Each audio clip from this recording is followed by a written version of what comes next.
An executive order directing Attorney General to ensure that anyone who murders a police officer immediately, with as fast a trial as we can have, gets the death penalty.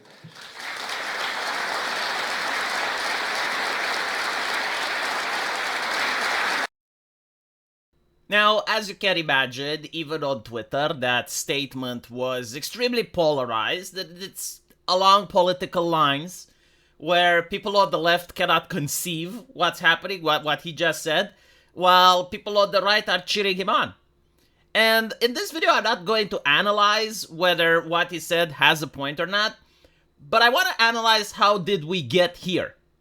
And the answer to that is through moral panics. I do believe that the Anglosphere in particular is the land of moral panics, especially the United States. If you happen to live in Eastern Europe or in any other place in the world, you will notice that moral panics for us are quite rare. But in the America, it is the norm. And so we need to describe what a moral panic is. Well, in society, there are a lot of bad things. But a moral panic will pick an individual bad thing, hyper-focus on it, change and water down definitions of it, and then have groups of people going after individual members of society in order to try to do life ruination on them if they do or are perceived to do the watered down definition of the thing. So let's talk about concrete examples. Let's talk about how it actually got to Trump making the statement that I just showed earlier. This was caused by the BLM moral panic. The alleged purpose of the BLM moral panic was to fight racism and to defund the police. What it actually accomplished was to water down the definition of racism, and the proponents and activists of the BLM moral panic have started persecuting random citizens online for jokes, memes, various takes, or ideas. It culminated with a football player for LA Galaxy who had his wife, which was in another country at the time, tweet an offensive meme on Facebook. Despite the fact that the wife deleted the meme, the football player, who again was in another country, was forced to apologize on behalf of his wife. He then was forced to apologize on behalf of himself, and eventually was fired from LA Galaxy. And as he walked out, there was a crowd of people booing and harassing him. And this wasn't an exception. This was the norm during the height of the BLM moral panic, where random individuals were getting harassed for their takes on social media. What it ended up was with the organizers, the higher-ups of Black Lives Matter, embedding themselves into questionable activities, such as being able to suddenly afford large mansions. It ended up with the Democrats getting a lot of money from Act Blue and donations. It ended up with entire neighborhoods being burned down during the riots. And the people that were there were minorities, and they were suffering from the lack of businesses. They were suffering from food deserts. And what it ended up was the backlash, which caused Donald Trump to make the statement. So if the initial goal was to defund the police, the result of the moral panic was to strengthen the police. Let's look at another moral panic. The first one that I know is the satanic moral panic. What was the satanic moral panic supposed to accomplish? It was supposed to protect religion and piety. How did it do this? It did it by watering down definitions of what it means to be satanic.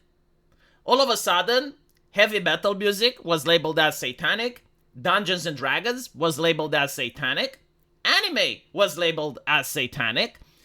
Pretty much everything that was fun under the sun was labeled as degenerate or satanic. So what did the satanic moral panic actually accomplish?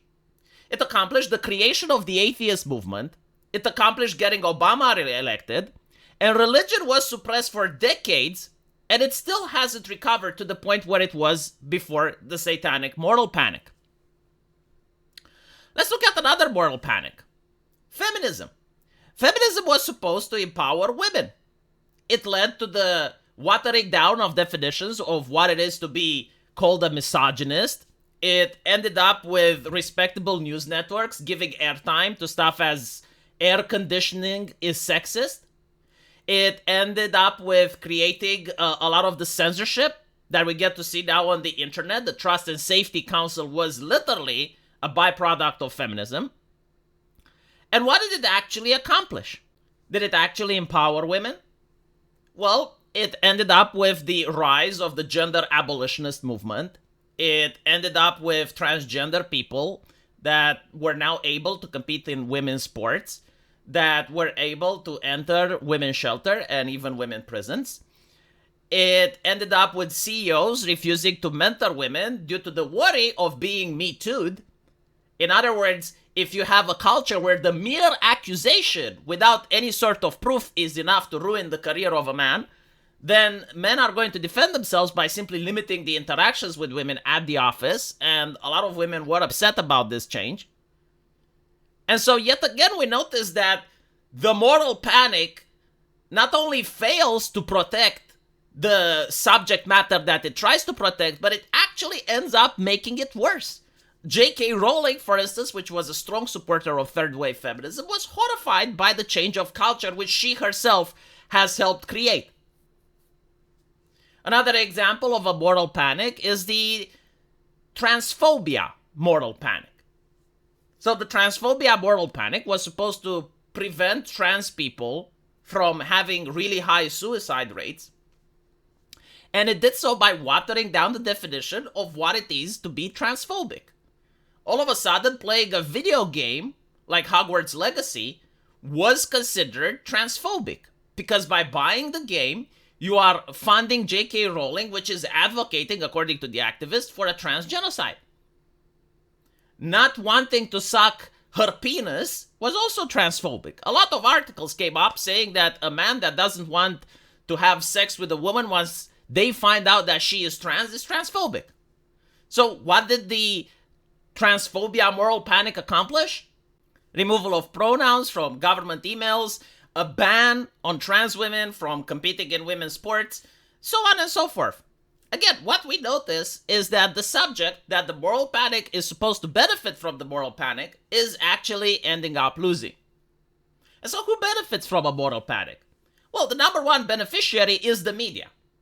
People are scared of moral panics because they need to watch what the new definition is to see what the watering down of terms are in order to avoid getting canceled. And so people are glued on the media. They consume more media. They drive up ratings. The grifters manage to make a lot of money. Every single time there's a moral panic, it focuses not on the actions of people, but what people actually think. And the idea is that unless every single person in a society thinks the same way, an unachievable goal, by the way, it means that the moral panic is justified. And so you have activists, you have people that surround themselves with individuals during a moral panic, and all they do is they shame and demean others for stuff that they're doing or even stuff that they did years ago. And this grift allows them to get a lot of funding, allows them to get money. Politicians benefit from moral panic. If you want to pass a draconic law, the best time to pass it is during the moral panic.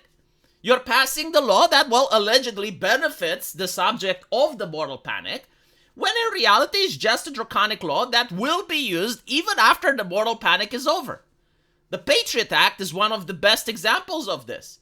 The moral panic was that, well, what happened in 9/11 could happen any day now again.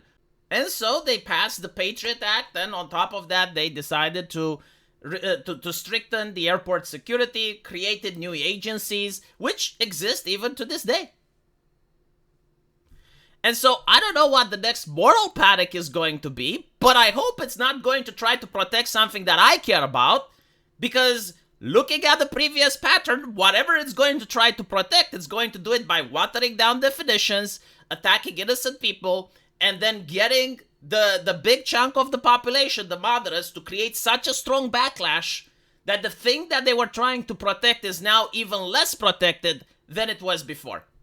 Let me know what you guys think, and as usual, I will see you in the comment section. Take care.